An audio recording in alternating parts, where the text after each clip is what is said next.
What was the first thing you wanted to eat when you got out of prison? I don't know. I kind of want some Dairy Queen. Ryan Ferguson tastes freedom after nearly a decade behind bars. He spent the last 8 years in jail, convicted of a murder he says he had nothing to do with. Missouri decided not to retry him. Just last week, a state appeals court overturned the conviction. Welcome to CBS This Morning, and good morning, Norm. Hey, good Wednesday morning to you, Charlie. We begin with some good news. We begin with the story of freedom after a long prison nightmare. A 29-year-old Missouri man sentenced to 40 years behind bars is finally back with his family this morning.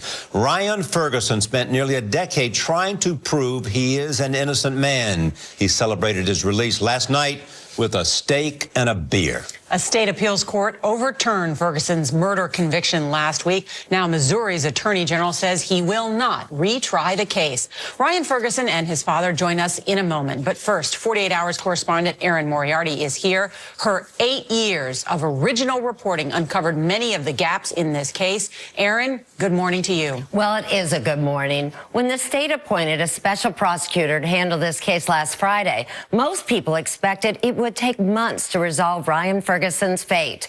It took just 4 days. Go ahead. Yay! It was finally over. Last night, a smiling Ryan Ferguson appeared before supporters and the press.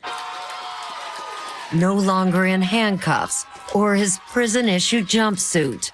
He first thanked his parents, Bill and Leslie Ferguson. They are the absolute most amazing parents people, you could ever have. Without them, I wouldn't have had any hope. Guilty of murder in the second degree. Ferguson was convicted in 2005 of killing Kent Heitholt, a popular newspaper sports editor. While there was plenty of physical evidence at the scene, none of it matched Ferguson.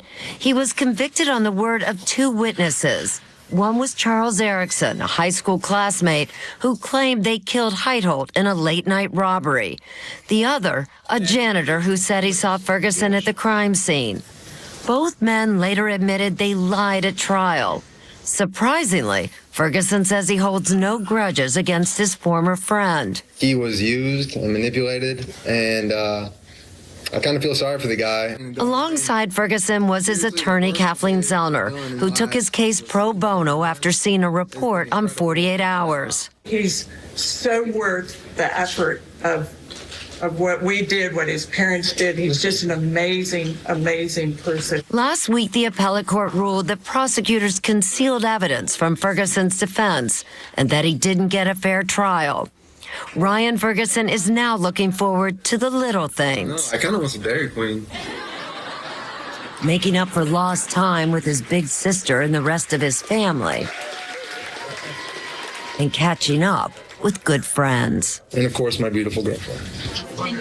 They could bring charges at a future time if new evidence surfaced, but there's far more evidence pointing to other suspects than Ferguson. Ryan Ferguson and his father Bill are with us now from Columbia, Missouri, for their first sit-down interview since being released. Good morning. Good morning. I can imagine you never thought you might see this day, or you always believed you would, but now that it has arrived, tell us your emotions. My emotions, personally, I don't think they've caught up to me yet. It's amazing. It's quite early in the morning. I haven't really had the opportunity to experience the day yet, but I know as it unfolds, there will be new adventures and it'll be incredible. So definitely looking forward to getting into the day. You have said that to get arrested and get charged for a crime you didn't commit is incredibly easy, and you use your life very fast. But to get out of prison, it takes an army. Tell me about that. It does. Well, it does take an army, and fortunately we had the Marines, and that was in the form of Kathleen Zellner, and that made all the difference in the world. Kathleen saved the day for our family. Absolutely. But Ryan, what about your parents? I mean, you gave a shout out to your parents who have stood by you this entire time, or nearly a decade. It no doubt begins and ends with my parents. They've been there since day one. They believed in me. They've taken the time to look at all the facts, and they have been fighting nonstop. And that includes my sister as well, my whole family.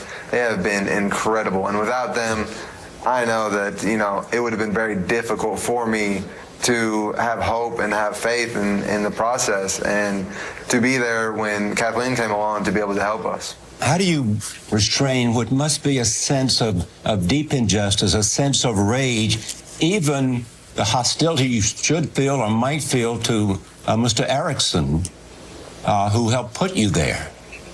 You know, Mr. Erickson was used, and that's pure and simple. I think it's easy to see that by looking at the facts. And, you know, there needs to be accountability for the way he was used, and there's multiple cases where other individuals have been, you know, kind of pushed into false confessions. So that's a whole nother subject. It would take quite a while to delve into that completely. But, you know, I feel sorry for that individual. Hopefully he'll get justice one day. So what are the things you think you might want to do now? The things that I might want to do. I need to get clothes. It's really just the basic things, the fundamentals, the things people overlook on a daily basis. So I need to build my life back. I want to ask Ryan and Bill, did you ever expect this to happen this quickly? I mean, most people thought it was going to take months. Absolutely. Well, we're quite surprised. Actually, we thought it would more likely happen today if it were going to happen. It wasn't a question if it was going to happen. It was a question of when it was going to happen. So, yeah, we're surprised, and we're so excited, absolutely. And Bill, what about Erin Moriarty, you know, who has been on this case from the beginning in 48 hours? Well, they just did an excellent job. They were the leaders. Those are the ones that brought attention to this case back in 2006. They started filming during the trial in 2005, and they just stayed with it all the way through, and it just means so much to us. That was tremendous. Congratulations to you and your family and your father and your attorney who fought so hard to make this happen, and also to our own Erin Moriarty, whose coverage for 48 hours led, I think, to the attorney who helped do so much for them to get involved in the case. I think the focus on this case, particularly now, I think may have helped contribute to the fact they decided not to retry him. They didn't drag it out any longer. I think there was so much focus on this case. Great work. And thank you. Thank you again, Ryan and Bill Ferguson. Thank you. Off the site in an exclusive interview. I'm here to stand up for myself and defend myself. Alec Baldwin emotional in court as he faces off with his alleged stalker, revealing the moment she interrupted his proposal to his wife, worried she had a gun, and why he said her behavior was straight out of a Hitchcock movie. He's free. 29-year-old Ryan Ferguson walks out of prison after nearly a decade for a murder he always said he didn't commit, embracing his family who never gave up. His first stop, a steak and a beer. Now he speaks out this morning on GMA. What a way to start your new life, steak and a beer for Ryan Ferguson. Stop 2, though, is going to be J. Crew. Well, we just found out this morning that that's his dad's clothes he's wearing right there. Has to buy some new ones as he starts his life over again and embraces his family. Family never gave up. This morning, for the first time in nearly a decade, Ryan Ferguson is not waking up in a prison cell. He was released yesterday after the Attorney General decided not to pursue another trial.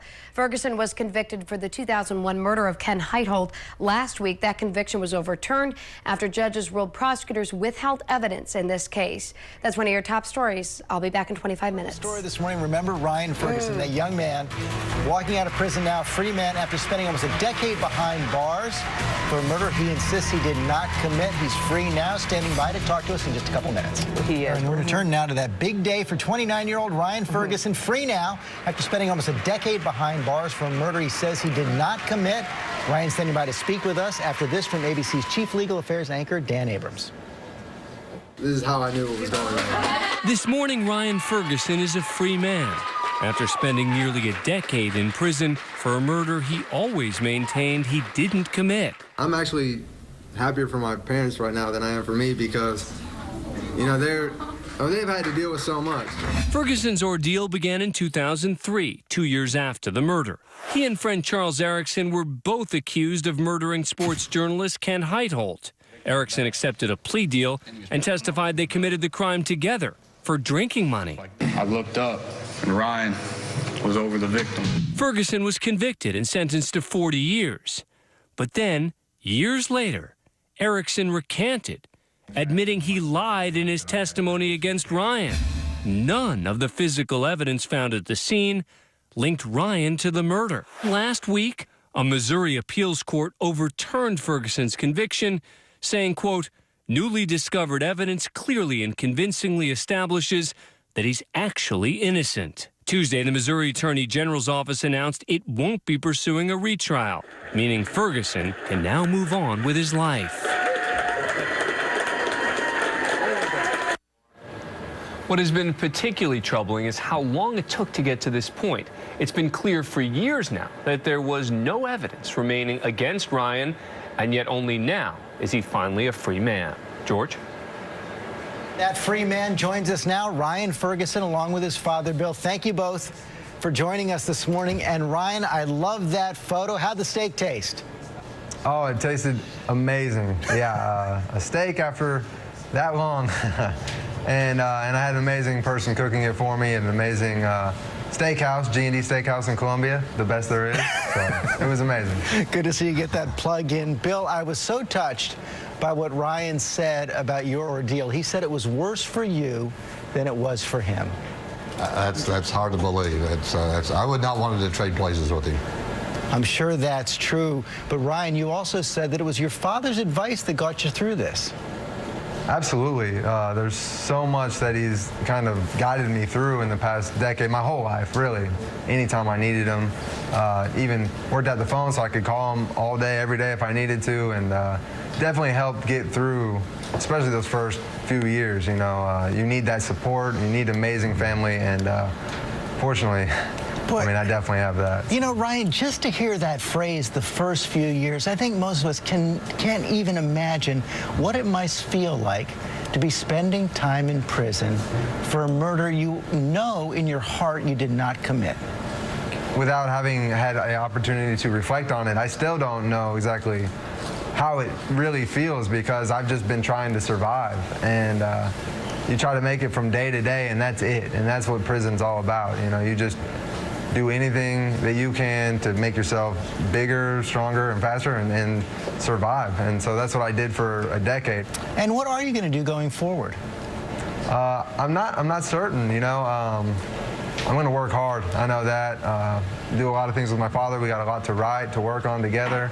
I want to spend time with my family. So I'm going to just remain optimistic and see what happens. And if nothing comes down the road, I'm going to create my own opportunities. So. As you look forward, do you seek any kind of remedy in the courts, or do you just want to put it all behind you? I'm going to let the attorneys handle that. I've had my whole 20s taken from me. You know, right now I'm focused on spending time with my family. I haven't really looked into those issues. So, you know, really it's just about getting on with life and getting back to some normalcy. So you've had the steak, you've had the beer. What's next on your bucket list? I don't know. I need to just take care of the little things in life. You know, get ID. You know, get some clothes. I'm literally starting life with nothing other than, you know, obviously an amazing family, which is everything. But I have no material possessions. I have no clothes other than the ones that I'm wearing, which were actually my father's. And, you know, I just need to do the little things in life that, you know, people take for granted and get back on track and keep moving forward. So. Well, good luck with all that, Ryan, Bill. Thanks very much. All right. Thank you, Jordan. Thank you. Well, that puts things in perspective. Waiting in line for an ID is something to look forward to. But what an attitude. Incredible. What an incredible attitude that young man has. Wishing him all the very best. He seems so grounded. And that's all he needs. That's it.